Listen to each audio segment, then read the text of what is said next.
Bonjour la famille, je me présente Karaba, présentatrice de l'émission des Gigacha News. Aujourd'hui, nous accueillons l'invité spécial. Je vous présente Kerry Modou. Bonjour à tous. Merci d'avoir accepté notre invitation à notre super émission. Est-ce que vous pourriez vous présenter en bref? Oui, bien sûr. Donc, je suis étudiant en deuxième année dans le programme de technique de laboratoire biotechnologie du Cégep de Sherbrooke. D'accord. L'année passée, nous avons accueilli un élève du même programme qui nous a parlé de l'action contre la drogue américaine. Aujourd'hui, de quoi allez-vous nous parler? Oui, donc aujourd'hui, je vais vous parler d'un genre bactérien mangeuse de pétrole. Ah oui, dites-moi ça en plus. Donc, en premier lieu, le genre bactérien se nomme Alcalinovorace, qui font partie de la famille des Alcalinovoracées. Voici certaines images du genre bactérien d'un point de vue microscopique. Yeah! Mais oui, ce genre bactérien est très abondant dans les milieux marins. Nous les trouvons dans des endroits contaminés par des hydrocarbures, comme les sites de déversement de pétrole.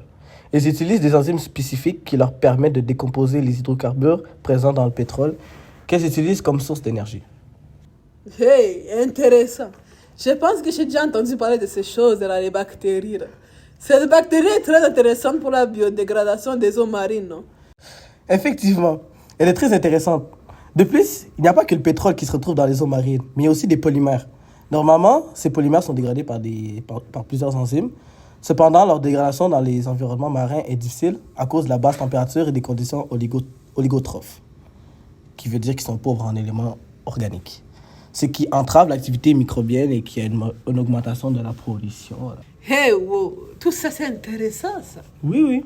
Un article de recherche a été publié le 20 février 2020 et il porte sur les études faites sur ces bactéries. Dans cet article, on peut analyser une figure qui illustre la dégradation de différents polyesters naturels et synthétiques par Alcalinovorace. Les flèches montrent les halos d'une hydrolyse remarquable de la bactérie en plus. Tout ça. Et puis, sur une autre figure, on peut observer les courbures de croissance d'Alcalinovorace P24 en présence de 3 polyesters différents. Le succinate, qui est une enzyme qui catalyse l'oxydation du succinate en fumurate au cours du cycle de Krebs. Un contrôle négatif. L'indicateur de ce graphique est la quantification des protéines. Donc, en trouvant la quantité de protéines que la bactérie produit sur les différents polymères, on peut observer les différentes concentrations que la bactérie produit pour hydrolyser. Ok. Ensuite, dans la figure 1C, le graphique de gauche présente les concentrations du substrat BHET dans l'annuaire qui n'a pas été inoculé par Alcalinovorace SP24 en vert et dans l'annuaire qui a été inoculé avec Alcalinovorace SP24 en rouge. Le graphique de droite présente la concentration du TPA, qui est le produit hydrolysé du substrat BHET dans l'annuaire non inoculé et inoculé par la même bactérie en rouge. Elle met en lumière le fait que la bactérie Alcalinovorace est en mesure d'hydrolyser le BHET avec l'enzyme TPA. Dû à cela, la concentration du BHET est moins grande et celle du TPA est plus grande dans les rumeurs où se trouve la bactérie que dans les rumeurs sans bactéries. Yo, ok.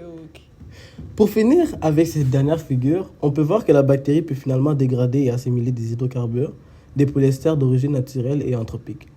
De plus, même en étant dans un environnement vierge, la bactérie pourrait persister en utilisant les alcanes produits par les cyanobactéries marines.